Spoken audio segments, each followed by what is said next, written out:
Hello everyone, this is అనీ kitchen. అందరూ ఎలా ఉన్నారండి? ఈరోజు నేను చూపించే రెసిపీ వచ్చి పెసరపప్పు పప్పుచారండి. మనం ఎప్పుడు కానీ సాంబార్ కానీ లేదంటే చట్నీ తింటాం కదా, ఇడ్లీలోకి ఒక్కసారి పెసరపప్పు పప్పుచారు చేయండి. ఒంటికి చాలా టేస్టీగా ఉంటుందండి.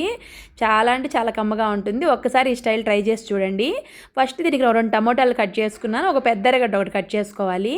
ఇప్పుడు దీనికి వచ్చి పెసరపప్పు అండి. పెసరపప్పు వచ్చి నేను ఒక చిన్న గ్లాస్, ఒక టీ గ్లాస్ నిండా పెసరపప్పు నానబెట్టి ఇట్లా ఉడకబెట్టి పక్కన పెట్టేసుకున్నానండి. అది మీకు చూపిస్తాను. మీరు డైరెక్ట్గా కుక్కర్లో వేసి ఉడకబెట్టేసుకోవచ్చండి. ఒక 5-6 విజిల్స్ ఇచ్చారంటే పెసరపప్పు బాగా ఉడికిపోతుంది. ఇప్పుడు దీనికి నేను పోపు పెట్టుకుంటా ఉన్నానండి. ఫస్ట్ నేను ప్యాన్లో కొంచెం ఆయిల్ వేసేసుకొని దాంట్లోనే కొంచెం ఆవాలు, జీలకర్ర, మెంతులు, ఎర్రగడ్డలండి ఇవన్నీ వేసేసుకొని బాగా ఎర్రగా వేగాలి. ఎర్రగడ్డలు మరీ మీకు ఎర్రగా ఏం అవ్వబల్లే, కొంచెం ఎర్రగడ్డలు మెత్తపడితే చాలు. దీనికి మనకు తినేటప్పుడు ఎర్రగడ్డలు తగులుతూ ఉంటే టేస్ట్ చాలా బాగుంటుందండి. ఈ పప్పుచారుకి మాత్రము కొంచెం ఉప్పు వేసి వేయించుతాను, త్వరగా వేగిపోతాయి. ఇట్లా బాగా వేగిన తర్వాత మెంతులు మాత్రం ఖచ్చితంగా వేసుకోవాలండి. అప్పుడే మంచి ఫ్లేవర్ ఉంటుంది మనకి పప్పుచారులో. ఇప్పుడు ఒక 2 టమోటాలు, పెద్ద టమోటాలు ఒక 2 వేసేసినాను. ఇవన్నీ బాగా మగ్గాలండి. అయితే టమోటాలు మాత్రము బాగా మెత్తబడేంతవరకు మగ్గితే మీకు పప్పులో బాగా కలిసిపోతుంది. అది టమోటాలుగా ఉంటే అసలు బాగుండదండి. బాగా మగ్గనివ్వండి. కొంచెం ఉప్పు వేసేసి మూత పెట్టేశారంటే బాగా మగ్గిపోతాయి టమోటాలు అంతా కూడా మెత్తగా. ఇప్పుడు మీరు గుజ్జు చేసుకుంటారు కదండి, టమోటా గుజ్జు అట్లా మెత్తగా చేసేసుకోవాలండి. అప్పుడే టేస్టీగా ఉంటుంది. చూసారు కదా మెత్తగా అయిపోయింది. ఇట్లా బాగా గుజ్జులాగా అయిన తర్వాత ఇప్పుడు దీంట్లో పొళ్ళు వేసుకున్నాము. 1 స్పూన్ పసుపు పొడి, ఒక 2 స్పూన్ల కారం వేస్తా అన్నాను. ఈ స్టేజ్లో మీరు ఒక 2-3 పచ్చిమిరకాయల చీలికలు కూడా వేసుకోవచ్చు అండి, బాగుంటుంది. కారము, పచ్చిమిరకాయలు 2 వేసుకోవచ్చు.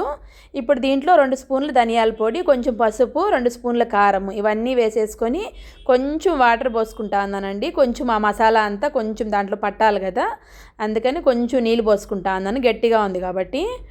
ఇప్పుడు దీంట్లో కొంచెం వాటర్ పోసుకొని బాగా వేయించేసుకునేసేయండి. బాగా వేగిన తర్వాత మొత్తం కలిసిపోవాలండి ఆ పొళ్ళంతా బాగా దాంట్లో. ఇప్పుడు దీంట్లో మనం అప్పుడే ఉడకబెట్టుకున్నాం కదా పప్పు, దాన్ని దీంట్లో వేసేద్దామండి. నేను అప్పుడే తెల్లగడ్డ వేయలేదండి, ఈ స్టేజ్లో వేస్తా ఉన్నాను. తెల్లగడ్డ ఫస్ట్లోనే వేసేసుకోండి మీరు ఎర్రగడ్డ వేసినప్పుడే. నేను ఈ స్టేజ్లో వేసుకుంటున్నాను. తెల్లగడ్డ బాగా పైన తోలు తీసేసి బాగా కచాపచాగా కొట్టేసి వేసేసేయండి. ఇప్పుడు దీంట్లో మనం అప్పుడే ఉడకబెట్టుకున్నాం కదా పప్పు, దాన్ని కూడా వేసేసుకొని నీళ్ళు కొంచెం బాగా ఎక్కువ వేసుకుంటేనే బాగుంటుందండి. ఈ పప్పుకి కొంచెం పల్చగా ఇడ్లీలోకి చాలా అంటే చాలా బాగుంటుంది. మీరు అన్నంలోకి కూడా తినొచ్చండి, దీన్ని టేస్టీగానే ఉంటుంది. అన్నంలోకి కూడా, అన్నంలో కంటే కొంచెం చిక్కగా చేసుకోవచ్చు. నేనైతే ఇడ్లీలోకి కాబట్టి కొంచెం నీళ్ళు ఎక్కువే పోస్తా అన్నాను. ఇప్పుడు దీంట్లో మనం అప్పుడే చింతపండు పిసుక్కున్నాం కదా, దాన్ని కూడా దీంట్లో వేసేస్తా ఉన్నానండి. చింతపండు మీరు పెసరపప్పు తీసుకునే దాన్ని బట్టి వేసుకోండి. కొంచెం పుల్లగా కారంగా ఉంటే బాగా టేస్టీగా ఉంటుందండి. కొంచెం పులుపు వేసుకోండి. దాని తగ్గట్టు ఒక 2-3 పచ్చిమిరకాయల చీలికలు కూడా వేసినారంటే మంచి ఫ్లేవర్ ఉంటుంది. పచ్చిమిరకాయలు కూడా వేస్తే ఇదైతే బాగా కుత ఉడకాలండి. బాగా ఉడికిందంటేనే మీకు మంచి టేస్ట్ వస్తుంది. ఇట్లా బాగా పైకి పొంగాలి. ఇట్లా బాగా పొంగిన తర్వాత దించుకునే ముందు కొంచెం కొత్తిమీర చల్లేసుకుంటే బాగుంటుంది ఫ్లేవరు. అయితే వేడిగా తింటేనే బాగుంటుందండి ఈ పప్పు మాత్రము. చాలా టేస్టీగా ఉంటుంది. దీనికి కాంబినేషన్గా నేను మిల్లెట్ ఇడ్లీ చేస్తున్నానండి.